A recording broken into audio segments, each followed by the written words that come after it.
बिस्मिल्लाहिर्रहमानिर्रहीम। नाज़रीन, programme current affair के साथ आपका मेज़बान सैयद आसिफ अली हमदानी हाज़िर खिदमत है। नाज़रीन, 9 मई के दिन पूरे मुल्क भर के अंदर एक तरफ जो है वो हुकूमत और कुछ इदारों ने ये शऊरी बेदारी के लिए मुख्तलिफ़ किस्म के प्रोग्राम्स किए, जिसमें ये बताया गया कि ये कौमी सानिया है और इसके ऊपर जो है सख्त एक्शन होगा। और ये वाज़े तौर पे पैगाम था PTI के लिए कि आप होशियार हो जाएं, आपके साथ किसी किस्म के कोई मुज़ाकरात नहीं होंगे और आपका जो लीडर बैठा हुआ है उसको वाज़े तौर पे एक रेड झंडी, यानी इमरान खान को रेड झंडी दिखा दी गई कि आपके साथ बात करना बहुत मुश्किल है और ना ही बात की जाएगी। दूसरी जानिब कल जिस तरीके से अमीन गंडापुर ने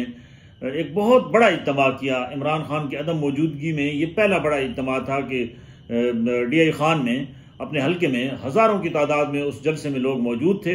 और कल अमीन खान ने हलफ उठा के 2-3 बातें वाज़े की। एक तो उन्होंने कहा कि जनरल बाजवा झूठ बोल रहा है। जनरल बाजवा ने परवेज़ खटक के ज़रिए इमरान खान को कहा कि आप 6 महीने की मुझे एक्सटेंशन दे दें तो मैं आपकी हुकूमत नहीं गिराऊंगा। और दूसरा जो है वो उन्होंने ये भी कहा कि ये परवेज़ खटक ने मुझसे बाकायदा बात की और उन्होंने हलफ उठाया कि ये परवेज़ खटक मेरे साथ खाना काबा जाए, वहाँ हम हलफ ये दे कि ये बातें इसने जनरल बाजवा से, जो बात जनरल बाजवा ने इससे की और उसने इमरान खान से और मुझसे नहीं की। और उन्होंने कहा कि मैंने भी कहा कि फिर इमरान खान ने क्या कहा, तो उसने अमीन गंडापुर के बकौल के परवेज़ खटक ने कहा कि इमरान खान ने कहा कि सवाल ही नहीं पैदा हो सकता। मैं इस बात का बिल्कुल सख्त मुखालिफ हूँ कि जो टेन्योर जिसका है वो पूरा हो और वो बाइज़्ज़त तरीके से रिटायरमेंट ले। जिसके बाद जो है वो परवेज़ खटक ने कहा कि तुम्हारा क्या ख्याल है, तो अमीन गंडापुर ने कहा मेरा भी ये ख्याल यही है कि कौमी इदारों के जो सरबराहान हैं वो अपना टेन्योर पूरा करें और बाइज़्ज़त तरीके से जाएं ताकि दूसरे लोगों को मौका मिल सके। उन्होंने ये भी वाज़ेह किया इतने बड़े इज्तिमा में कि इमरान खान सच्चा और सुच्चा लीडर है और इमरान खान के खिलाफ जितने भी इंसान 9 मई के हवाले से उन्होंने कहा कि ये एक ड्रामा किया गया और ये जानबूझ के ये मामलात किए गए। और उन्होंने कहा मैं हलफ उठाता हूँ कि ये जो तनसीबात पे हमले हुए हैं इसमें तहरीक इंसाफ का कोई रोल नहीं। उन्होंने वाज़ेह किया कि उस वक्त की हुकूमत जो निगरान हुकूमत थी, ये सारा जो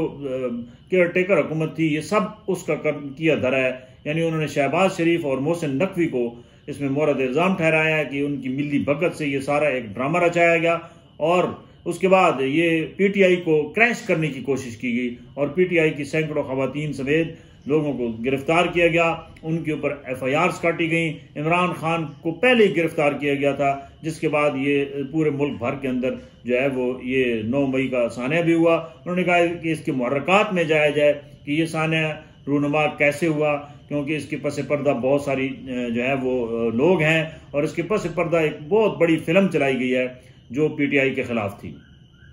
उन्होंने ये भी वाज़ेह किया कि मैं इमरान खान का खरा और सच्चा सिपाही हूँ, इमरान खान जो हुक्म करेंगे वही होगा। और उन्होंने वाज़ेह तौर पे कह दिया है कि हम किसी जो सानिया 9 मई है उसका आला जुडिशरी इंक्वायरी कराई जाए, दूध का दूध और पानी का पानी हो जाए। अब ये क्योंकि एक हुकूमत है और दूसरी अपोजिशन है, तो ये दोनों के दरमियान हुकूमत शहबाज शरीफ वज़ीर आज़म जो है वो कह रहे हैं कि ये सच था और ये PTI ने ज़हन साजी की लड़कों की, उसके बाद ये हालात इस कदर ख़राब हुई और उन्होंने कहा कि सख्त से सख्त सजाएं देनी चाहिए। आर्मी चीफ ने भी इसके ऊपर कल गुजरांवाला में एक वो किया प्रोग्राम और उसके ऊपर भी उन्होंने वाज़ेह तौर पे पैगाम दिया कि इन जो करदार सानिया 9 मई के हैं उनको हम सख्त से सख्त उनको सजा दिलवाने के लिए हर फोरम पे जाएंगे। अब सूरत हाल ये पैदा होती है कि दूसरी जानिब जो सुप्रीम कोर्ट के अंदर सानिया 9 मई के हवाले से जो प्रोसेस हो रहा है उसमें वाज़ेह तौर पे नज़र आ रहा है कि बहुत बड़ा रिलीफ PTI को मिला है। PTI के बहुत सारे लोगों के ऊपर जो केसेस थे वो उनको जो है वो जमानतें मिल चुकी हैं और जो जिनको मिलिट्री कोर्ट्स में जिनके केसेस चलाए जा रहे थे उनके अंदर भी बहुत सारे लोगों को रिलीफ मिल चुका है। और इमरान खान के ऊपर भी जितने केसेस हैं जो आला अदलिया है उसमें जो केसेस इस वक्त प्रोसेस हो रहे हैं और जो हाई कोर्ट के अंदर हो रहे हैं, वो वाज़ेह तौर पे उनके वकला के बकौल के इमरान खान तमाम केसेस से सुरखरू होंगे और इनको जो है वो ये सुबकी होगी कि ये गलत केस उन्होंने क्यों बनाए हैं। अब सवाल ये पैदा होता है कि क्या जुडिशरी और ये एक ताकतवर हलकों के दरमियान भी कोई एक नई माजराई शुरू हो रही है, क्योंकि वकला की जिस तरीके से पकड़ धकड़ हुई है लाहौर के अंदर, वकला ने भी हथियार उठा लिए हैं और वो साफ साफ कह रहे हैं जी कि उन्होंने कहा कि हम तहरीक चलाएंगे और हम किसी सूरत भी आइन की पामाली नहीं होने देंगे। और उन्होंने कहा कि जो आइनी इदारे हैं वो अपनी हदूद में काम करें और किसी सूरत भी हम जो है वो डिक्टेटरशिप का जो है वो